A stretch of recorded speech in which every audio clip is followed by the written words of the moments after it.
Salut tout le monde. Bonjour les amis. La Ligue des Champions reprend ses droits cette semaine, les amis. Donc on va se plonger, petite vidéo pronostic des matchs allés, même si on risque quand même de vous donner un peu notre tendance pour la qualification au final. Mais voilà, après presque un mois sans Ligue des Champions, elle est enfin de retour. Donc on va se plonger aujourd'hui dans 2 des 4 quarts de finale, que sont Arsenal, Real Madrid et Bayern Munich, Inter Milan. Donc on va se plonger dans ces rencontres de titans. Je vous propose qu'on commence tout de suite. C'est parti.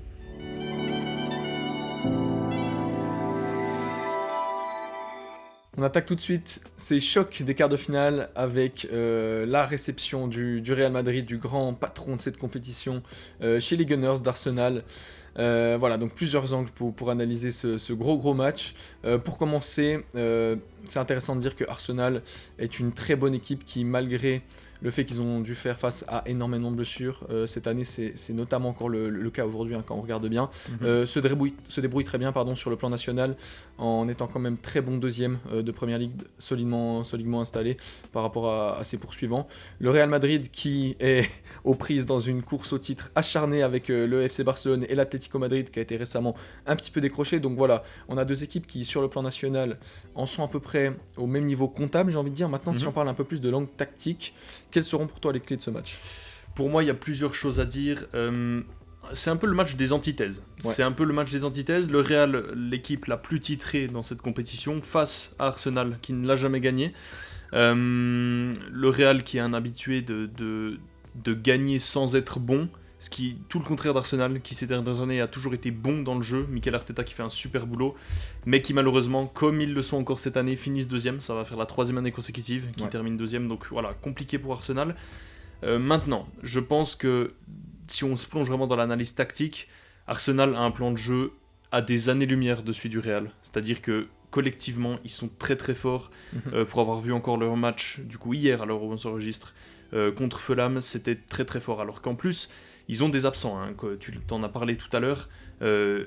Jurriën Timber et Gabriel sont sortis sur blessure hier. Et surtout en attaque. Et surtout en attaque, ils commençaient leur attaque avec... il y avait Trossard qui était là.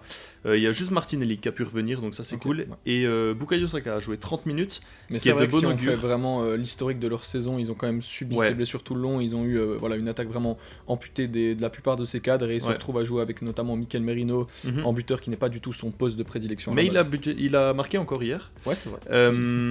Maintenant, un peu compliqué. Maintenant que Saka est revenu, est-ce qu'il sera titulaire ?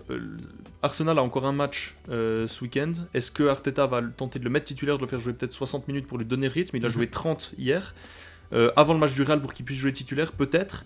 Ils ont Martinelli qui est revenu, qui a un bon niveau. Et ils ont Trossard. Donc ils pourraient aborder ce match du Real potentiellement avec Martinelli, Trossard en pointe et Saka à droite, ce qui est loin d'être ridicule. Tout à fait. Loin d'être ridicule. Trossard qui souvent se montre dans les grands matchs. L'année passée contre le Bayern, il marque en sortie de banc par exemple. Voilà, moi là où j'ai plus d'inquiétude maintenant, et c'est très paradoxal parce qu'encore il y a une semaine on n'aurait pas pensé ça, c'est que sur le plan défensif maintenant ça va être compliqué. Ils viennent de perdre Timber et Gabriel qui seront... normalement, à Gabriel c'est sûr qu'il sera pas là. Timber ça reste à voir, incertain, on voit la date de retour. Donc voilà, avec qui tu joues, sachant que t'as pas Tomiyasu, t'as pas Calafiori. Hier c'est Kivior qui est rentré à la place de Timber et de Gabriel. Donc voilà, avec qui tu vas jouer. Ben White devrait être là, mais voilà, pour moi c'est plus l'aspect défensif chez Arsenal qui va poser problème, surtout quand on sait où sont les forces du Real en fait. C'est vrai. Voilà, je pense que Saka, Martinelli a moyen de faire mal. Ils ont moyen de faire mal à la défense du Real qui est loin d'être imperméable, on le sait. Mais comment disposer maintenant, comment aborder ce match avec autant de blessés défensivement quand on sait que devant il y a les 4 fantastiques en fait. C'est surtout ça. C'est ça, c'est un petit peu une ambivalence parce qu'on pensait que Arsenal, sa force principale, et ce depuis quelques années, depuis que Mikel Arteta justement est arrivé aux commandes, on a eu des prises très intéressantes qui ont été faites à ce poste-là, et voilà, vraiment l'ensemble du collectif défensif a été la grande force de ce Arsenal et a su justement quand même les maintenir dans les toutes hautes sphères du football en Première Ligue et même en Ligue des Champions. Ils sont quand même fait quart de finale l'année passée. Maintenant voilà, je pense que Arsenal, ses blessures vont quand même peser lourd, comme tu dis, face aux attaquants du Real Madrid. Après, si on va un peu du côté de l'adversaire, le Real ont aussi quelques blessures importantes. Bon, évidemment Dani Carvajal qui est blessé depuis le début de saison, Militao pareil, Ferland Mendy qui ne devrait non plus pas être là, tout du moins pour le match aller. Thibaut Courtois c'est incertain, donc en fait le Real Madrid ont déjà une défense qui est un petit peu l'antithèse de celle d'Arsenal, c'est-à-dire que cette saison c'est quand même vraiment très compliqué. Heureusement pour eux, ils ont eu l'éclosion du jeune Raúl Asensio, mais voilà, avec Tchouaméni par exemple qui a dû jouer en défense centrale, Rudiger qui n'est à mon avis pas sur sa plus grande saison. Effectivement. Pour moi c'est compliqué en défense, et comme tu dis, face à une attaque un peu revitalisée des Gunners, ça pourrait aussi coûter cher, donc ça augure un match ouvert en tout cas sur le plan tactique. T'as parlé de plan de jeu. Oui. C'est la force des hommes de Mikel Arteta, c'est vraiment un disciple de Guardiola. Il laisse rien au hasard, ces joueurs savent pourquoi ils viennent jouer Arsenal, dans quel plan de jeu ils s'instaurent. Ça fait désormais depuis plusieurs années qu'on est sur une certaine dynamique, et les joueurs se sont vraiment inscrits dans ce projet à long terme. Le Real Madrid, c'est tout l'inverse, c'est vraiment ce collectif qui n'en est pas vraiment un, constellé de stars. Carlo Ancelotti, on peut en dire ce qu'on veut, c'est un super entraîneur d'un point de vue, pour fédérer un groupe, peut-être un des meilleurs pour faire ça. Par contre, tactiquement, c'est limité. C'est limité aussi parce que les joueurs le sont un peu. Si on parle de Kylian Mbappé et Vinicius, on sait que c'est très compliqué pour eux sur le point de vue défensif. C'est pas des joueurs qui font forcément les efforts. Donc voilà, le Real Madrid, ce Real Madrid galactique, est une équipe qui souffre grandement de son manque d'équilibre dans les grands matchs. On l'a vu contre Barcelone, ils ont pris 9 buts en 2 matchs, c'est pas pour rien. Maintenant, avant ce match-là, il y aura la petite musique magique. Oui, effectivement. Et c'est ce qui me fait dire, alors on va parler purement et simplement déjà du match aller. Je pense que les Gunners doivent tirer les leçons du match qu'ils ont fait contre le Bayern l'année passée, doivent prendre de cette expérience, parce que pour moi, l'année passée, quand Arsenal reçoivent le Bayern Munich, donc une grande équipe au stade des quarts de finale, on a vu les limites de l'expérience de ce jeune groupe. Effectivement. Où on était peut-être face au pire Bayern des 10 dernières années contre le meilleur Arsenal des 5-6 dernières années. Et pourtant, le Bayern a été chercher un 2-2 là-bas. Pour moi, ils doivent éviter ça, ils doivent gagner. Je les vois peut-être en mesure de prendre une option, mais pour moi, ils gagneront, je dirais, peut-être d'un but. Je verrais bien un 2-1 pour ce match, pour Arsenal. Ouais, je suis assez d'accord. Surtout que si on a le classement ici à domicile, voilà, exactement, c'est exactement ce que je cherchais. On voit qu'Arsenal, en première ligue, n'a perdu qu'un match cette saison à domicile. L'Emirates Stadium, on peut en dire ce qu'on veut. Arsenal, c'est pas une équipe de gagneurs depuis X années, voilà, on le sait. L'Emirates, c'est vraiment une forteresse. C'est très très dur d'aller gagner là-bas, sachant que le Real n'est pas l'équipe, allez, disons, la plus impériale à l'extérieur. De loin pas. 7 victoires seulement, 5 matchs nuls. Voilà, le Real, on sait la force du Bernabéu. Il gagne souvent là-bas avec la ferveur, il se passe quelque chose dans ce stade. À l'extérieur, c'est un peu plus compliqué. Voilà, pour moi, je pense qu'Arsenal, surtout si Saka joue, je pense qu'il jouera. Peut-être pas titulaire, mais il jouera au moins 40 minutes. Perso, je le vois titu, je pense. Ouais, Arteta peut-être tentera le coup, ouais, effectivement. Je vais aller un peu dans ton sens et dans le sens des cotes qu'on voit ici. Arsenal qui est léger favori. Je pense qu'Arsenal a de quoi le faire. Avec la ferveur, on connaît les stades anglais lors des grands matchs. Moi, j'ai toujours ce souvenir de Newcastle quand ils reçoivent le Paris Saint-Germain en phase de groupe de Ligue des Champions. Chaque tacle était célébré comme un but. Je pense que l'Emirates a moyen de pousser son équipe. Et sans oublier que le milieu du Real est quand même affaibli. Avec Camavinga qui fait pas sa meilleure saison. Il y a Valverde qui est pas mal, mais qui joue plutôt latéral maintenant. Ceballos, on sait pas trop. Il est pas mal. Je sais qu'il s'était blessé. Voilà, incertain ici, on le voit. Donc voilà, et l'entrejeu d'Arsenal est la force majeure du plan de jeu de Mikel Arteta, avec Ødegaard, avec Rice, avec Partey. Donc voilà, je pense qu'Arsenal a moyen de le faire, et je vais partir comme toi, un but d'écart, 1-0 ou 2-1. Surtout qu'on a vu quelques stats ici en bas. Arsenal n'a pas perdu depuis 6 matchs, et le Real a encaissé lors de ses 7 derniers matchs. Tout ça me fait partir en faveur pour ce match aller, en tout cas. Après au Bernabéu, c'est une autre histoire. D'Arsenal, que je vois capable de tirer un résultat contre ce Real qui me paraît pas très équilibré, et surtout un peu l'antithèse d'Arsenal. Je pars aussi, 2-1 pour les Gunners. 2-1 pour les Gunners. Les amis, intéressons-nous maintenant au match de notre club de cœur, le Bayern Munich. Pour qui c'est compliqué, on vit des moments pas faciles ici en Bavière. Voilà, si on parle d'un point de vue club, standing, le Bayern est favori de cette double confrontation, enfin de ce match aller en tout cas, étant donné que c'est à Munich. Les cotes, voilà, vous pouvez le voir, très très déséquilibrées en faveur du Bayern. Voilà, l'Inter qui, mis à part sa finale en 2023, n'est pas une équipe qui est habituée à jouer des demi-finales, des quarts de finale depuis des années. Ils ont eu un petit trou d'air entre 2015 et 2020, mais qui revient bien, qui fait du coup cette finale en 2023, qui ont un effectif très solide, qui vont vraisemblablement prendre la Serie A. Ils ont pris une option dernièrement. Ils ont réussi à prendre 3 points sur Napoli. Ils ont battu l'Atalanta chez eux également. Donc voilà, ils ont pris une option, surtout qu'il ne reste que 8 matchs à cette équipe interiste. Le Bayern de son côté qui est sur une bonne forme également. 6 points toujours sur les ennemis Bayer Leverkusen. Qui d'ailleurs se sont fait sortir de la Coupe d'Allemagne par une 3e Bundesliga, Bielefeld. Voilà. Là aussi, 7 matchs encore à disputer en Bundesliga, 6 points d'avance pour le Bayern, qui n'est pas sur la meilleure période de sa saison. Ça reste sur une défaite contre Bochum, un match nul ici à l'Union Berlin. Voilà. Pourquoi le Bayern n'est pas en top forme ? Voilà, je pense que c'est l'axe d'analyse le plus flagrant. On le voit ici. Voilà, qu'en dire ? C'est les blessures qui sont venues effectivement parasiter cette partie de la saison. On s'y attendait pas forcément en plus parce que Vincent Kompany a quand même pu compter toute la saison sur un effectif assez fit. Et voilà, comme tu l'as dit, je pense que le Bayern a enfin retrouvé de la stabilité cette saison, dans ses résultats surtout.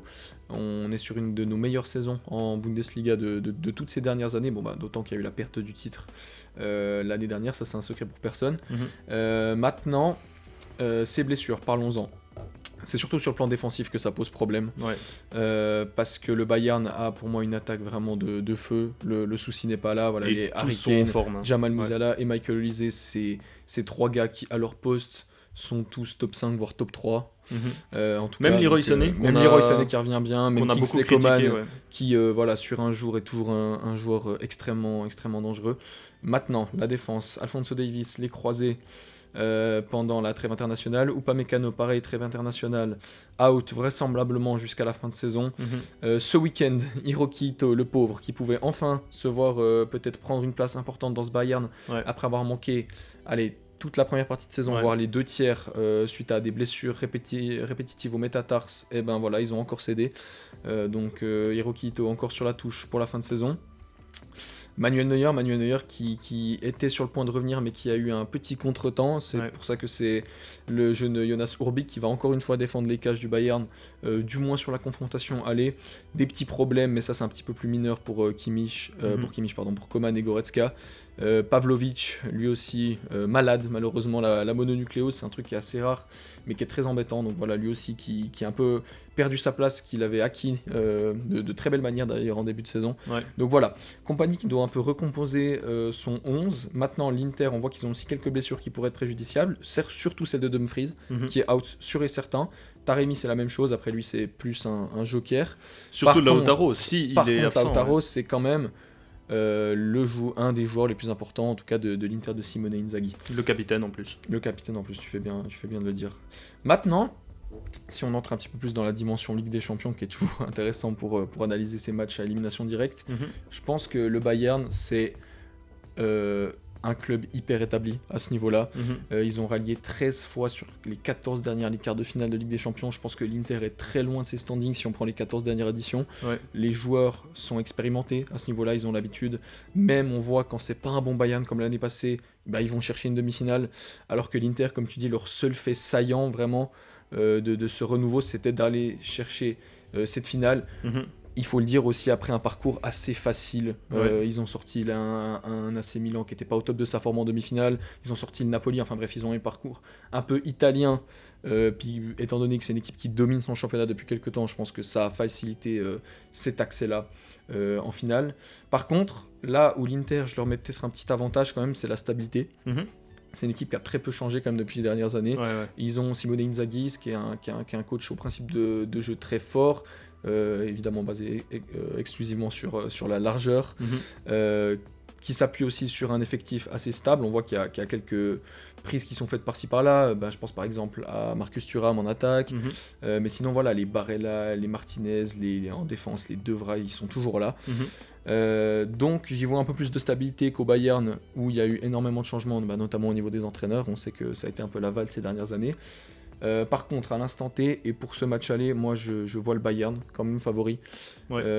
Surtout à Munich, ouais, Surtout forcément. à Munich, enfin, c'est une équipe qui vraiment à l'Allianz Arena est quand même difficilement prenable. La dernière fois que le Bayern a perdu un match de Ligue des Champions à l'Allianz Arena, est-ce que tu saurais me dire quand c'était? Match de Ligue des Champions à l'Allianz Arena perdu.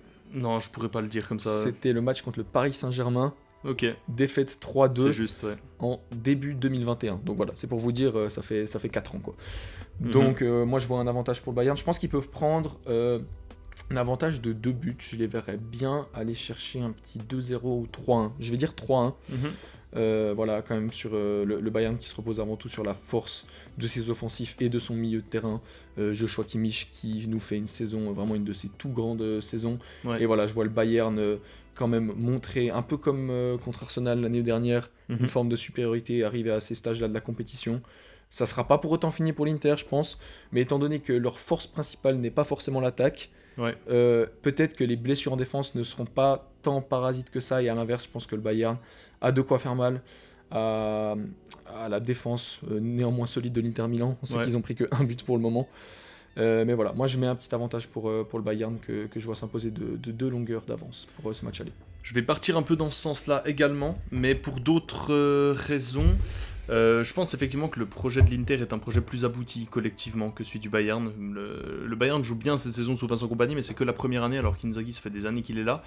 Moi, je dirais plutôt, si on prend la dernière composition de l'Inter, allez, disons contre l'Udinese ce week-end, et qu'on prend également celle du Bayern, la dernière composition du Bayern contre Sampaoli ce week-end également, on voit l'Inter, la composition, en fait, pour moi, ça va se jouer sur les individualités.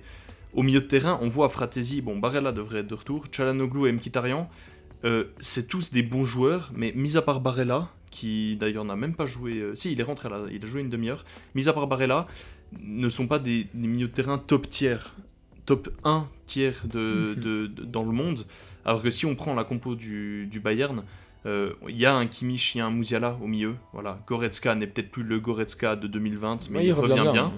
Mais Musiala et Kimmich sont des joueurs qui, pour moi, sont bien au-dessus du milieu de terrain de l'Inter. Et si on parle sur les côtés, Di Marco est un super joueur, mais défensivement, il y a quelques carences. Et Darmian, qui jouera du coup étant donné la blessure de Dumfries, quand je les imagine défendre contre Sané ou Coman, ça reste à voir. Mais contre Olise, par exemple, qui est un joueur qui est trop important au Bayern et qui a la possibilité de déstabiliser n'importe quel défenseur. Voilà, je pense que ça va se jouer sur ces individualités que je vois plus hautes au Bayern. Kane aussi, qui va affronter par exemple Carlos Augusto, qui n'a pas une grande expérience des matchs à élimination directe de Ligue des Champions. Acerbi, qui avait fait une super performance contre Haaland, mais qui se fait vieux, hein, le défenseur italien, voilà, il a 37 ans maintenant. Pavard, qui revient bien, qui est dans sa défense à 3 et à son poste de prédilection, mais voilà. Pour moi, les individualités du Bayern Munich feront la différence, surtout dans ce match aller qui se joue à l'Allianz Arena. Donc voilà, je vais aussi prendre le pari de dire que le Bayern va prendre un avantage. Peut-être de 2 buts d'écart, effectivement. Peut-être, je vais dire un 2-0, 2-1 ou 3-1, quelque chose comme ça. L'Inter qui normalement devrait avoir les armes pour marquer, étant donné les absences et la défense du Bayern, hein, qui vraisemblablement devrait être celle-ci, ici. Ouais. Mis à part Stanisic, qui pourrait remplacer Guerreiro, qui n'a pas fait un super match contre Sampaoli ce week-end. Donc voilà, cette défense-là qui est quand même fragile, quand on la voit sur le papier. L'Inter qui, avec Thuram et Lautaro, s'il est de retour ici, a de quoi faire mal quand même. Mais je pense que dans un stade, dans une Allianz Arena de feu, le Bayern a de quoi s'imposer. Donc voilà, 2-0, peut-être 2-1 ou 3-1. Mais je vois le Bayern s'imposer à l'image des cotes qui s'affichent ici. Les amis, on vous a donné nos petites tendances et nos pronostics pour ces 2 matchs allés de Ligue des Champions. Un deuxième épisode sortira dans 2 jours. Restez à l'affût, où on analysera et on donnera nos pronostics pour les 2 autres matchs que sont Barcelone-Dortmund et Paris Saint-Germain-Aston Villa. Avant de vous quitter, on va perpétuer la nouvelle tradition en fin de vidéo et je laisse Quentin vous donner son unpopular opinion du jour. On va profiter qu'on a le logo de notre club de cœur sous les yeux pour vous donner un petit unpopular peut-être, qui n'est pas si unpopular d'ailleurs, hein, je pense du côté de la Bavière. Mais pour moi, et en tant que fan du Bayern, si je mets ça de côté, Michael Olise est top 5 attaquant du monde actuellement, et c'est pas 5ème. Ok, voilà. L'unpopular est balancé, les gars. N'hésitez pas à débattre, nous dire ce que vous en pensez dans les commentaires. Lisez pas, enfin, top 5 attaquants du moment, du monde, et pas 5ème. Et pas 5ème. Débattez dans les commentaires, dites-nous ce que vous en pensez. À quelle place rangez-vous Olysée dans le classement des meilleurs attaquants du monde actuellement. N'oubliez pas, si la vidéo vous a plu, à vous abonner, à activer la petite cloche et à aller nous suivre sur nos réseaux sociaux également. Instagram et TikTok, La Charnière, vous nous trouvez facilement. Dites-nous également dans les commentaires qui vous pensez qui gagnera ces matchs allés entre Arsenal, entre le Real, entre le Bayern et l'Inter Milan. Sur ce, les amis, nous on vous dit à dans 2 jours pour les 2 autres matchs allés de cette phase allée de quart de finale de Ligue des Champions. Ciao ciao. Prenez soin de vous les gars, ciao ciao.